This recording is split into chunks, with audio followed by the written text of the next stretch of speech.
Cockroach जनता party के protest के बारे में मीडिया कवर कर रहा है, सब देख रहे हैं, पर भारत में सेम समय बहुत सारे प्रोटेस्ट शुरू हो गए हैं।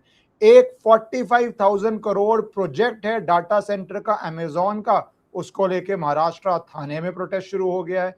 एक हैदराबाद बुलेट ट्रेन प्रोजेक्ट को वहां लेके प्रोटेस्ट शुरू हो गया है कि वहां पे हब कैसे बनेगा। उसके आप आगे बढ़िए तो विशाखापट्टनम में डाटा सेंटर को लेके प्रोटेस्ट हो चुका है। उससे आप आगे बढ़िए तो अब किसान मार्च कर रहे हैं दिल्ली बॉर्डर को। ये कहते हैं यूएस इंडिया डील में इंडिया ने सरेंडर कर दिया, अभी वो डील हुई नहीं है। और कॉकरोच जनता पार्टी की जो प्रोटेस्ट चल रही है, जिसके अंदर कल हिंसा भी हुई, वो आपको पता ही है। कुछ प्रोटेस्ट्स के अंदर रीजंस जेन्युइन होंगे और कुछ उसको वेपनाइज किया जाता है, और इसी को कहते हैं कि डेमोक्रेसी को डेमोक्रेसी के अगेंस्ट यूज करना। इसके क्या राष्ट्र सुरक्षा के पहलू हैं, इसके अंदर क्या वो 0.5 फ्रंट की जो बात की थी वो एक्टिव होके गलेबल, ट्रस्टवर्दी, इनोसेंट या जेन्युइनली अफेक्टेड लोगों को वेपनाइज कर, कारों को कैसे डील करना पड़ेगा इस सोशल मीडिया की एज के अंदर, ये सब डिस्कस करने के लिए हमारे साथ जुड़ गए हैं major general Sudhakar ji. Thank you sir for taking out time and joining. Thank you, Iskaran. Very, very kind of you. And once again, I thank you wholeheartedly for inviting me to your esteemed and very prestigious channel. And heartiest congratulations to you for doing a great job. Thank you sir. So let's sir, get going. मैं सिर्फ इतना ही कहूँगा कि शुरुआत में कि भारत आज के दिन में ऐसा एक जियो स्ट्रेटेजिकली इम्पोर्टेंट लोकेशन की वजह से प्लस इकोनॉमिक ब्राइट स्पॉट होने की वजह से आपका ध्यान में कुछ महीनों पहले जब रायसीना डायलॉग हो रहा था तो अमेरिका के स्टेट डिपार्टमेंट के जो उनके डिप्टी सेक्रेटरी थे उनका यहीं पे इसी भारत के धरती के ऊपर से उन्होंने कहा था अमेरिका किसी भी हालत में भारत को सेकंड चाइना होने नहीं देगा। साफ साफ बोला था उसने। ये तो मैं सिर्फ चंद एक महीनों के पहले की बात बता रहा हूँ। उससे पहले पूरा हिंदुस्तानियों को सारे पूरा विश्व में सबको पता है कि भारत का जो ट्रेड डील है पता नहीं कितने बार बैक एंड फोर्थ हुआ है। अभी तक तो जो भी उसको डील कर रहे हैं उनको मुंह जबानी फुल स्टॉप कॉमा सारे डिजिट भी याद होगा। तो इसलिए अभी तक थ्रू नहीं हुआ, बल्कि भारत ने उसको रिजेक्ट कर दिया कि समय आने पर हम उसको एक्सेप्ट करेंगे या उसको अप्रूव करेंगे या उसको आगे ले जाएंगे। तो इसमें कोई गुंजाइश ही नहीं है, क्योंकि अमेरिका जो एक पहलू उनका एक सुपर आर्टिकल एक है 301, जिस पहलू के आधार पर चाइल्ड लेबर को बीच में लाके भारत के ऊपर 50% तक या कोई प्रतिशत का वो टैरिफ लगाना चाहता है।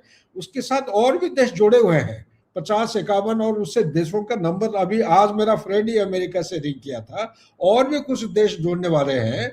तो कुछ ना कुछ करके जो जो देश कोई एक चुनौती अमेरिका को देते हैं उन देशों को किसी भी तरह एक प्रभाव नहीं बल्कि प्रेशर के नीचे, दबाव के नीचे उनको रखना चाहते हैं, ताकि वो जो थ्यूसिडाइड ट्रैप का जो डॉक्ट्रिन हम कहते हैं, ग्रीक हिस्टोरियन जो लिखा था बहुत कोई साल, हजारों साल पहले, कि एक एक एकम्प्लिश्ड पावर, एक एस्टैब्लिश्ड पावर जो है कोई भी आसपास के कोई राइजिंग पावर को अपने घुटने तक आने के लिए वो अलाउ नहीं करेगा। और इसी तरह हर सुपर पावर, हर एकम्प्लिश्ड पावर जो है अपना पावर और सुप्रीमेसी को हराना नहीं चाहेगा। अभी क्या हो रहा है कि अमेरिका जैसे देश में आप 39.238 ट्रिलियन यूएस डॉलर का डेट चल रहा है। उसका मतलब यह है कि 1.3 या 1.5 ट्रिलियन यूएस डॉलर की रिक्वायरमेंट है साल में। एक इंटरेस्ट उनका जो बनता है, इंटरेस्ट को सर्विस करने के लिए, देश को चलाने के लिए उनको 6 ट्रिलियन यूएस डॉलर की रिक्वायरमेंट है, जबकि उनका रेवेन्यू जनरेट होता है सिर्फ 4 ट्रिलियन। 2 ट्रिलियन उधर कम, 1 ट्रिलियन इधर कम।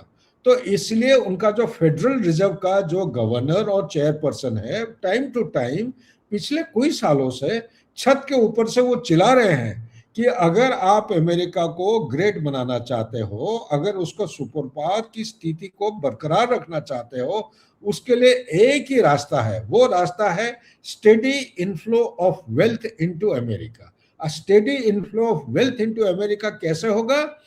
आप अगर जितने 4-5 सोर्सेस हैं, एक है ऑयल, ऑयल के लिए डिपेंडेंसी बढ़ाइए, या ऑयल जहां जहां मिलता है वहां पे ऐसा दंगा, ऐसा परिस्थिति क्रिएट करिए ताकि ऑयल आप वहां से डिग करके, आप वहां से हार्नेस करके आप उसको इंपोर्ट या एक्सपोर्ट कर सकते हैं।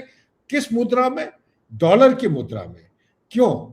इसीलिए क्योंकि जब पीक पीरियड था डॉलर में, पेट्रो डॉलर की एग्रीमेंट की बात कर रहा हूं, तो सऊदी अरेबिया और यूएसए के बीच में यह प्रपोजल हुआ था 1973 में, साइन होते होते 74-75 हो गया था। उसका 50 साल खत्म हुआ 2024 को, और सऊदी अरेबिया ने उसको रिन्यू नहीं किया। रिन्यू ना करने के वजह से उन्होंने एक खोल दिया मार्केट को कि कोई भी देश आके किसी भी करेंसी से आप खरीद सकते हो। प्लस उससे पहले करीब 6 साल पहले 2018 को मदुरो, वेनेजुएला के जो प्रेसिडेंट थे, उन्होंने भी पूरा खुलेआम सबके सामने बोला था 2018 को, उस समय डोनाल्ड ट्रंप प्रेसिडेंट थे, तब से उसको टारगेट कर रहे हैं। अभी उसको उठाया उन्होंने हाईजैक, लेकिन तब से मार्क कर रहे हैं। उन्होंने बोला था कि कोई भी देश आके नॉन डॉलर या कि कोई भी करेंसी में आप इसको ये कर सकते हैं। आज सर ये बात कहा जाता है गद्दाफी के लिए भी यही था कि वो डॉलर को बाहर निकल रहा था, गद्दाफी के समय भी वही प्रॉब्लम इराक में भी यही हुआ था। इराक में सदाम हुसैन ने यही अनाउंस किया था, इसी के वजह से उसको टारगेट, कोई ये जो वेपन ऑफ मास WMD जो मास डिस्ट्रक्शन नहीं था, गद्दाफी यही था कि उसने क्या किया कि complete Africa, north west Africa से लेके कंप्लीट अफ्रीका में वो एक नया मार्केट, नए करेंसी के साथ पूरा बिजनेस करना चाह रहे थे, इसलिए उसको एनिलेट किया गया। सो बोलने का मकसद ये है कि ये एक उनका केंद्र बिंदु है कि तेल जहां से मिल सकता है उससे कुछ दंगा और उसका मार्केट को ऐसा डोमिनेट करो ताकि कंट्रोल, उनका एक टर्म यूज करते हैं अमेरिकन जो है military strategy point of view, बोलते हैं कंट्रोल एंड रेगुलेट या कंट्रोल एंड सप्लाई। जहां जहां पे आपके काबू में नहीं है उसको कंट्रोल करने की कोशिश करिए, और जहां जहां पे आपका कंट्रोल है उसको सप्लाई चेन जो है उसका डिपेंडेंसी अपने आप के ऊपर बढ़ाइए। अभी जैसे अमेरिका के ऊपर आप देखेंगे 2022 को ये रशिया यूक्रेन लड़ाई स्टार्ट हुआ, 2022 से पहले यूरोपियन कंट्रीज का डिपेंडेंसी करीब करीब 26 से 28% था।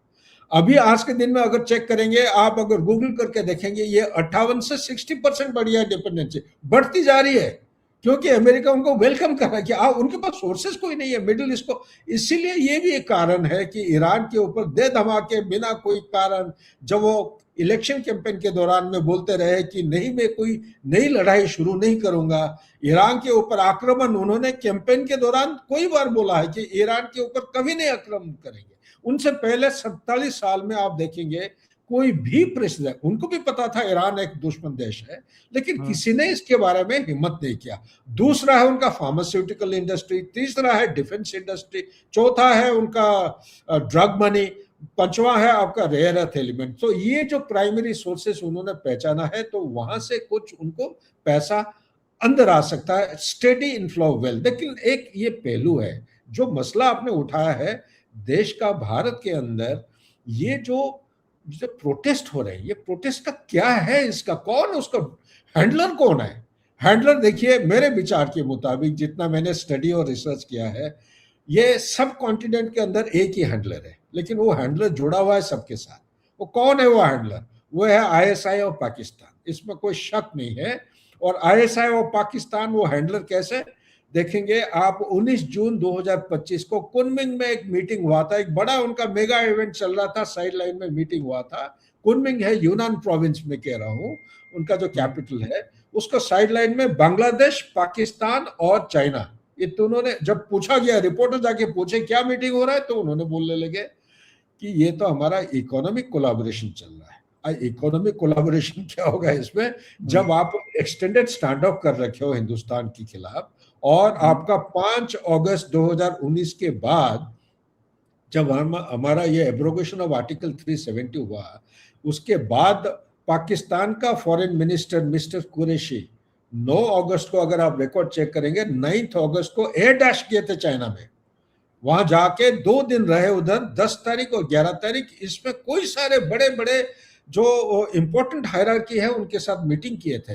और उसके बाद में कोई प्रेस रिपोर्ट कुछ नहीं था, लेकिन अंदरूनी खबर यह है कि हिंदुस्तान के खिलाफ उन्होंने एक एक जबरदस्त एक काउंटर स्ट्रेटेजी बनाया हिंदुस्तान को सबक सिखाने के लिए, या उसको ऐसा एक घेर डालेंगे ताकि इकोनॉमिक प्रोग्रेस हो नहीं पाएगा। उसके साथ साथ ही ये अमेरिका का जो डोनाल्ड ट्रंप आ गया 2.0, उनका भी यही नजरिया जोड़ गया, वो कन्वर्जेंस बोलते हैं उसको, प्लेटफॉर्म ऑफ कन्वर्जेंस, इकट्ठा आ गए एक प्लेटफॉर्म में। हालांकि दोनों they don't see I to आई, एक दूसरे का दुश्मन है, लेकिन ये कॉमन एक चैलेंज के वजह से वो इकट्ठा आ गए। इसके साथ तीसरा आपका है इस्लामिक फंडामेंटलिज्म। आप कतार की बात करिए, टर्की की बात करिए, ओमा की बात करिए, और टर्की तो ऐसा आउट ऑफ द वे जाके जगह जगह ऑपरेशन सिंदूर को दौरान पाकिस्तान को सपोर्ट करना, बांग्लादेश में डिफेंस इंडस्ट्री खोल रहे हैं, वहां पे ड्रोन्स बनाया जा रहा है, और कतार पैसा जो दे रहे हैं वो पैसे से उन्होंने रोहिंग्या को ट्रेनिंग दे रहे हैं। छोटे छोटे टोली जो है, हमारे उल्फा कैंप, जो उल्फा लोग हमारे खिलाफ लड़ाई करते थे, उनके 4 कैंप होते थे बांग्लादेश में, वो सिलीगुड़ी कॉरिडोर के साथ साथ, और वो चारों में से 2 कैंप में लश्कर ए तोयबा और जैश ए मोहम्मद को ट्रेनिंग दिया जा रहा है। और वो ट्रेनिंग में क्या सिखा रहे हैं उनको? बॉम्ब डिस्पोजल, बॉम्ब एक्सप्लोजिव कैसे चलाता है, आईडी कैसे चलाते हैं, कम्युनिकेशन, एनक्रिप्टेड कम्युनिकेशन इक्विपमेंट को कैसे हैंडल किया जाता है। और इसके अलावा रेडिकलाइजेशन एक ऐसा चीज है जो आम आदमी उसको समझ नहीं पाता है। रेडिकलाइजेशन होता क्या है, कैसा होता है? जब मैं कश्मीर में था, यही सवाल मैं मेरे सीनियर और सबको पूछते रहा, ये क्या मीनिंग है?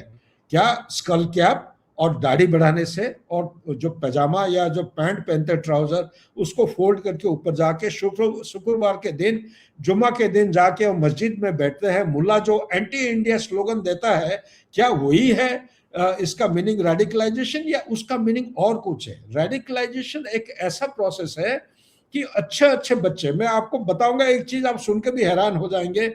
हमारे कोई जाने माने सर्विंग सेंट्रल गवर्नमेंट एम्प्लॉय का एक बेटी, क्लास 12th टॉपर, उसको मुंबई एयरपोर्ट से महाराष्ट्र का एटीएस 2015 को उन्होंने चेक इन करने से पहले, जो फर्स्ट काउंटर को पार करके हवाई एयरक्राफ्ट एयरपोर्ट में जाते हैं, उससे पहले उनको वापस लेके आए।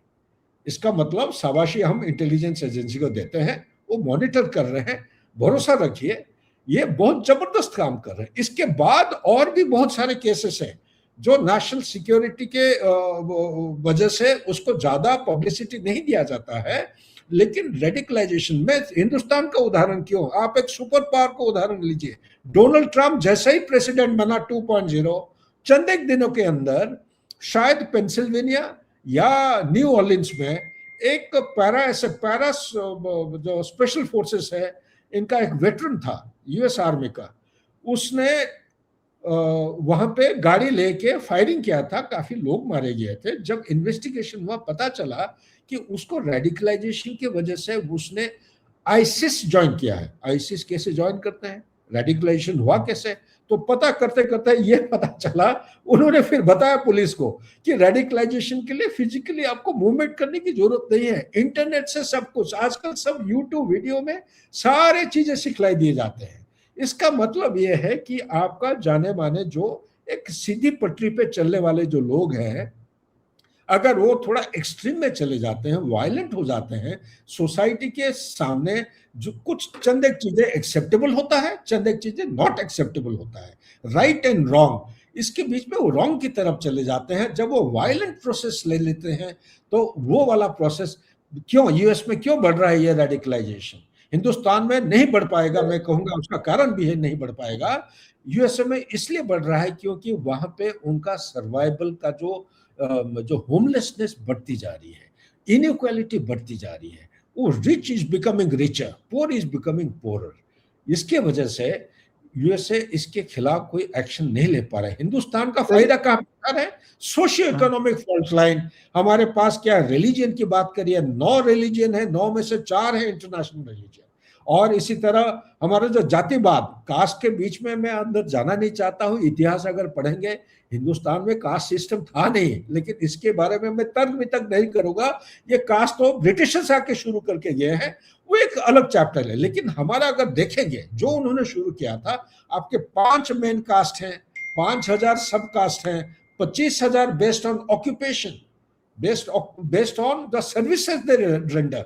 25,000 सब कास्ट हैं, एथनिक ट्राइब आपका 2,600 से ज्यादा है, आपका पॉलिटिकल पार्टी 2,200 से ज्यादा है, लैंग्वेज आपका 22 आपका लिखा है कॉन्स्टिट्यूशन में शेड्यूल लैंग्वेजेस, लेकिन एक्चुअली गिनती करेंगे 1800 के करीब करीब उससे ज्यादा है। इतना डाइवर्स ये हमारा एटमॉस्फेयर और इकोसिस्टम है, इसको कोई भी अंदर घुसपैठ करके हमारा तनाव या उसका डरार पैदा कर सकते हैं। लेकिन ये मैं इस पे आना चाहूंगा। आपने एक बहुत इंपॉर्टेंट बात बोली, रेडिकलाइजेशन किस तरह बैठे बैठे घर के अंदर हो सकती है, क्योंकि भारत के कॉन्टेक्स्ट में लोग रेडिकलाइजेशन को सिर्फ धर्म के आधार पे देखते हैं, बट अगर आप अब्रॉड जाइए और जो वो कोशिश कर रहे हैं यहाँ पे, क्लाइमेट रेडिकल्स हैं, जेंडर इश्यूज के ऊपर रेडिकलाइजेशन है, जेंडर इश्यूज के ऊपर रेडिकलाइजेशन है, आइडियोलॉजिकल, उनकी तो communism versus capitalism was completely radical, जिसमें हर चीज हो रही थी आइदर साइड, तो वो एक आइडियोलॉजिकल है। हमारे यहाँ पे तो radicalisation generally is about religion,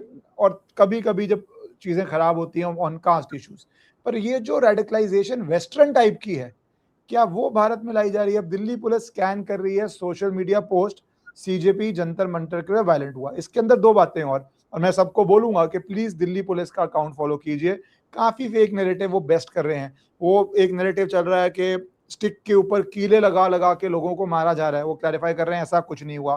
कुछ लोग तो अनोनिमस अकाउंट ऐसी गंदी गंदी बातें बोल रहे हैं विमेन के साथ हो रहा है, जो मैं रिपीट भी नहीं करना चाहता, but you can all imagine कि जब लोग अनोनिमस अकाउंट से बोलेंगे कुछ भी बोल सकते हैं। पुलिस उसकी क्लैरिफिकेशन दे रही है कि भरी लाइट है, कैमरा है, हमारे पुलिसकर्मी ऐसे नहीं करते। Army unfortunately has faced this in Kashmir, all these sorts of allegations very often in any operation. तो सर ये जो वेपनाइजेशन हो रहा है सोशल मीडिया को, और आप एआई भी बहुत रुचि भी रखते हैं और आप बहुत काम भी करते हैं और at very senior level in AI, so क्या ये जो भी ये वेपनाइजेशन होगा, घर घर बैठे आदमी को झंझोड़ा जाएगा? ये, और मैं एक सिर्फ ये जंतर मंतर प्रोटेस्ट की बात नहीं कर रहा, जैसे मैंने बोला इतने सारे प्रोटेस्ट हैं, 50,000 करोड़ का क्या प्रोजेक्ट ना आए? बंगाल का क्या हाल हुआ जब प्रोजेक्ट्स नहीं आए थे? एक तरफ आपको एम्प्लॉयमेंट चाहिए, जॉब चाहिए, दूसरी तरफ आप प्रोजेक्ट नहीं लाने थे, तो आप दोनों तरफ से मारेंगे सरकार को। तो इस कॉन्टेक्स्ट में what do you think are the options with government and how serious is a threat like this in India, because we are a very very young population? देखिए, आपके सवाल के अंदर देयर आर 3-4 पहलू है। सबसे पहला चीज, मैं उल्टे रूप से थोड़ा सा जाने के लिए आपकी इजाजत चाहता हूं इसकरन साहब। देखिए, ऐसा है मेरे विचार के मुताबिक, पैसा जो चीज है ना, पैसा जब बड़े रकम का होता है वो फास्ट मल्टीप्लाई करता है। मतलब फॉर एग्जांपल, हिंदुस्तान ने 2007 मतलब 60 इयर्स में हमारा $1 ट्रिलियन का जीडीपी बना, और 7 साल 2014 तक यही 1 ट्रिलियन जो 2 ट्रिलियन बन गया। उसके बाद 14 के बाद 19 तक ये जो 2 ट्रिलियन बना था वो 3 ट्रिलियन, मतलब देखिए टाइमलाइन कैसे बढ़ते जा रहा है। More the money faster is the multiplication. और 2019 के बाद हम उम्मीद कर रहे थे 22-23 तक ये हो जाएगा 4 ट्रिलियन, लेकिन पैंडेमिक की वजह से वो लेट हो गया, और 4 ट्रिलियन अभी धीरे धीरे करते करते स्लो हो रहा है लेकिन श्योर फुटेड 4.19 ट्रिलियन अभी बन गया हमारा जीडीपी। मेरे विचार के मुताबिक, जितना मैं रिसर्च किया हूं, स्टडी किया हूं, टारगेट है इंडियन इकोनॉमी वो सोने के चिड़िया वाला जो कहानी है, 25% नहीं, एक समय था 32% ऑफ ग्लोबल जीडीपी हम ओन करते थे। अनडिवाइडेड जब बोलते ना, अखंड भारत का ये था 32% ऑफ द वर्ल्ड, 25 नहीं 32%। और जब ब्रिटिशर छोड़ के गए, शशि थरूर जी तो कहते हैं 3%, मैं देखूंगा 1.4% पे छोड़ के चले गए थे। ठीक है ना, ये हालत था हिंदुस्तान का। सो बोलने का मतलब ये है कि अगर आज 4.1% है, मेरे अंदाज के मुताबिक और असेसमेंट के मुताबिक, जैसे ही ये आपका 5 से 7 ट्रिलियन बन जाता है, आपका जो speed of multiplication of money fast हो जाता है। जैसे ही आप फास्ट हो जाओगे, आपका पर कैपिटा इनकम बढ़ जाएगा।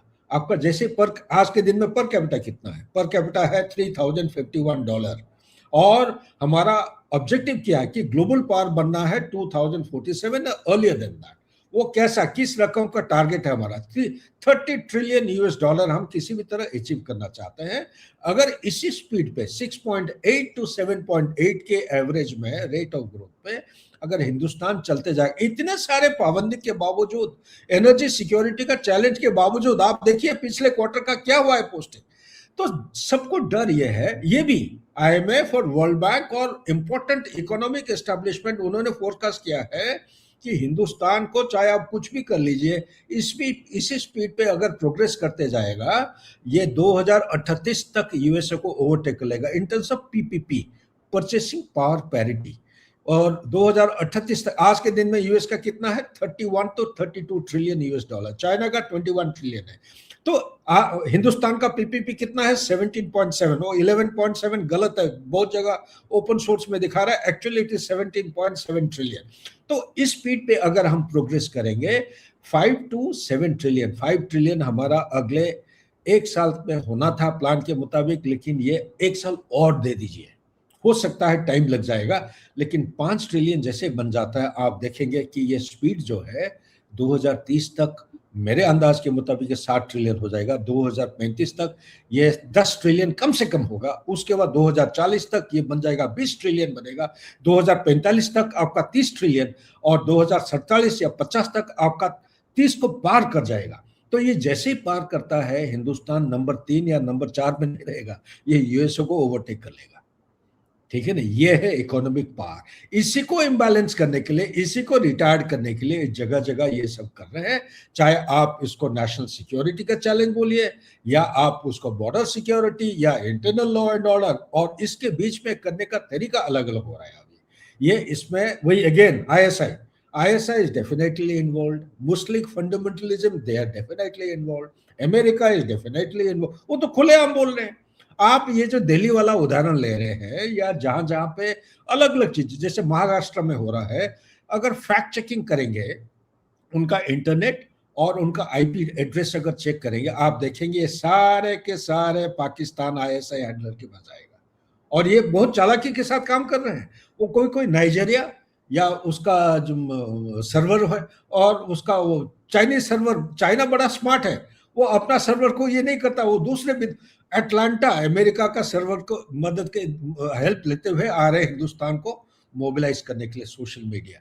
तो ये जो चक्कर है, हमारे हिंदुस्तानियों को बड़ा सतर्क होकर देखना पड़ेगा। अगर आप खुद अगर नेशनलिस्ट हो, एक हिंदुस्तान का अगर आप सिटीजन हो, अगर आपके अंदर हिंदुस्तानी का खून बह रहा है, तो आप इसको अच्छी तरह चेक करें, और उसको ऐसा ही अंधाधुंध पूरा पास मत करिए, क्योंकि उससे आपको क्या, आप नेशनल सिक्योरिटी के बरखिलाफ एक्शन ले रहे हैं। और इसी के साथ मैं कह रहा हूं, सबसे जो वल्नरेबल सेगमेंट है, आपने बहुत अच्छा एक मुद्दा उठाया। आप अगर देखेंगे यूथ बल्ज, हिंदुस्तान का पॉपुलेशन आज के दिन में 1.465 बिलियन पॉपुलेशन है। आउट ऑफ 1.456 बिलियन 15 साल से 65 साल का जो एज है, पहले वो 59% 59 ईयर्स लेते थे, 15 साल से 65 ईयर्स ऑफ एज का जो है बल्ज, ये अगर आप मैट्रिक्स को चेक करते हैं, पूरा विश्व में सबसे ज्यादा इधर यूथ बल्ज है। 65 to 66% of the population of India are in the youth bulge. इतना ज्यादा है। 50% of our population is below the age of 37. We are the youngest nation. Europe is aging 50. Japan is what 53, 54. US थोड़ा young है क्योंकि immigration है, पर वो भी 40s में या late 40s में कुछ ऐसा है। So सही बात है, बहुत बढ़िया चीज बताया। Actually, average 50%. Yeah, please, you want to say something? तो 50% अगर इस एज का है, तो सारा यूथ देश है, और तभी अपने को ये जो जॉब्स और ये इश्यूज हैं, ये बहुत एक्सप्लोसिव इश्यूज हैं, जिनको अगर वेपनाइज किया जाए तो कोई भी सरकार गिर पड़ेगी। और नारे क्या दिए जाएंगे, पार्लियामेंट को उखाड़ फेंको, नेपाल को ले आओ, नेपाल को रोमांटिसाइज कर रहे हो। अरे नेपाल में हिंसा हुई, बांग्लादेश को आप रोमांटिसाइज कर रहे हो, वहां पे लोगों को सड़कों पे मारा गया। That is what you romanticising, because you have low information people, जो अंडरस्टैंड नहीं कर रहे कि बांग्लादेश में हुआ क्या है। आप बिल्कुल सही बात कह रहे हैं। हमारे दर्शकों को समझाने के लिए मैं सिर्फ, हिंदुस्तान का एवरेज एज आज के दिन में 29 ईयर्स है। ये एक ऐसा देश है जहां पे the youthful profile is of a very high order, और ये एम्प्लॉयलेबल एज है। सबको आप एम्प्लॉयमेंट नहीं दे सकते हैं, ठीक है नहीं। हिंदुस्तान में अगर एम्प्लॉयमेंट सबको देना है, तो मैन्युफैक्चरिंग के ऊपर गौर करना निहायत आवश्यक है। प्रधानमंत्री साहब क्यों इतना, मैं एक बार जाता हूं यूएसए में, मेरे को जेट लैग हो जाता है, हम 4 दिन तक उठ नहीं पाते हैं। Here is a prime minister who is 75-year-old without being on the side of either BJP or Congress. I am saying for the sake of the nation building, employment opportunities को बढ़ाने के लिए वो जा रहे हैं। नए नए किस्म की हमारा देश का जो ऑब्जेक्टिव है 30 ट्रिलियन यूएस डॉलर, उसको हासिल करने के लिए 2047 तक ही shaping the environment, economics, technology, critical mineral, आपका रेयर अर्थ एलिमेंट, देखिए कैसे कोलैबोरेट करके ऑस्ट्रेलिया के साथ जो डील हुआ है, ये एक out of the world, out of ordinary deal है। ये इसमें इमोशनल कनेक्ट होता है ना लोगों के साथ। उनके जो प्राइम मिनिस्टर से, उनसे ज्यादा मैं कहूंगा न्यूजीलैंड के जो प्राइम मिनिस्टर है, he was emotionally touched. Look at the way the bonding is being evolved. ये क्यों? इसीलिए क्योंकि आज के दिन में चाहे आप माने या ना माने, हिंदुस्तान हो, अमेरिका हो, यूरोप हो, अफ्रीका हो, कोई भी देश का उदाहरण ले लीजिए, उसका डिपेंडेंसी एक देश के ऊपर इतना बढ़ गया है, जिसको हम बोलते हैं कि the factory of the world, manufacturing hub, जानबूझ के उन्होंने एक खुले प्लाटर में दे दिया था 40 साल पहले। आज ऐसा उन्होंने अपना डोमिनेंस को ऐसा बढ़ाया है, चाहे रेयर अर्थ एलिमेंट 90 to 97% पूरा डोमिनेट कर रहे हैं, उसका प्रोडक्शन 60%, प्रोसेसिंग 80 to 90%। और जो मैग्नेट होता है, मैग्नेट एक ऐसा चीज है जिसके बिना ना आपका F-35 उड़ सकता है, ना आपका वो एक क्रिटिकल मिनरल है, उसका बोलते हैं नियोडिमियम। नियोडिमियम ऐसा एक मिनरल है, इसके बिना आपका टेस्ला चल नहीं सकता है, डाटा सेंटर आपका अंधेरा रहेगा, F-35 आप काम नहीं करेगा, आपका Virginia class submarine cannot operate, and you can't have Tomahawk, you can't have Patriot missile, you can't have Interceptor। ये सारे लेके बैठा है चाइना। तो ऐसा हालत में डिपेंडेंसी को हमें कम करना पड़ेगा, और ये डिपेंडेंसी की वजह से हो रहा है, हिंदुस्तान कर रहा है। मैं तो जगह जगह इसके बारे में मैं काफी ऊंची आवाज से मैं बताया हूं कि इसको थोड़ा कैलिब्रेट करना पड़ेगा, क्योंकि डिपेंडेंसी अचानक अगर आप तोड़ देते हैं, हमारे पास कोई ऑल्टरनेट सोर्सेस नहीं है। वो ऑल्टरनेट सोर्सेस ढूंढने के लिए रिलायबल, क्रेडिबल एंड डिपेंडेबल जो है, ऐसा सोर्सेस बनाते अभी जैसे ऑस्ट्रेलिया के साथ हुआ, यही डील आपका 2010 को साइन हुआ था। किसके बारे में मैं कह रहा हूं? यूरेनियम के बारे में। लेकिन 2010 के बाद इतने साल लग गए यहाँ पे, आज 2026 हो रहा है, 2026 को जाके एग्रीमेंट हुआ है, और तब जाके ये Australia has promised to supply uranium for the civil nuclear energy. तो इससे, क्योंकि एनर्जी के रिक्वायरमेंट आज जितना है, इससे कोई गुना ज्यादा हो जाएगा बाय 2047। तो इसकी तैयारी के लिए हमारे प्रधानमंत्री साहब, ब्यूरोक्रेट्स और काफी सारे इंपॉर्टेंट ऑफिशियल्स हैं, time to time they are moving world over सबके साथ। थोड़े दिन पहले नॉर्डिक कंट्रीज गए थे। क्यों गए थे? अगर आप सवाल पूछेंगे आपको, वहां पे एक नेदरलैंड ऐसा देश है, वो नेदरलैंड देश जो है वो बनाता है क्या? लिथोग्राफ, एक सेमीकंडक्टर की जो वेफर होता है 30 सेंटीमीटर का, इसके ऊपर जो टाइपिंग होती है ना, डाटा जैसे बोलते हैं, कमांड दिया जाता है, उसका ओरिजिनल फाउंड्री जो है पूरा विश्व में एक ही जगह है, नेदरलैंड। और उन्होंने, यूएसए ने उसको बोला था कि आप चाइना को बिल्कुल बंद कर दो। जैसे बंद कर दिया चाइना ने, एंटोनिम एक क्रिटिकल मिनरल है, वो सप्लाई को वेपराइज कर दिया, देना बंद कर दिया अमेरिका। जैसे ही बंद कर दिया, उसका न्यूक्लियर रिएक्टर, उसका 5G, उसका 6G, उसका इंफ्रारेड फ्लेयर्स, उसका आपका कोई भी हथियार हो, कुछ भी हो, पूरा ठप हो गया। जितना नॉर्मल, रूटीन, प्रिडिक्टेबल प्रोडक्शन हो रहा था, उससे और स्लो हो गया। तो इसी तरह ये गेम चल रहा है। लेकिन इस गेम के दौरान हमें देखना पड़ेगा, ये जो अभी दंगा चल रहा है, जगह जगह प्रोटेस्ट हो रहा है, आप बता रहे हो, इसके पीछे और भी 2-4 हाथ हैं। हमारा देश के जो कुछ लोग हैं, ये सबसे खतरनाक है। ISI से बड़ा खतरनाक लोग यही है, चाइना से खतरनाक यही लोग हैं। मैं कहूँगा बांग्लादेश में कतार, और अगर टर्की आके देखिए, कुछ साल पहले एशनहावर का मैं कोई किताब पढ़ रहा था, और ऑकिन लेक, मैं फौजी होने के नाते डिफेंस ये का पढ़ते रहता हूँ, तो उन्होंने एक कोटेशन को बार बार रिपीट किया है। विंस्टन चर्चिल का किताब पढ़ोगे, उन्होंने लिखा है कि जब तक आपका अंदरूनी मजबूती इतना पहलवान, मतलब इतना ताकतवर हो, बाहर से कोई हमला आपको तोड़ नहीं सकता है।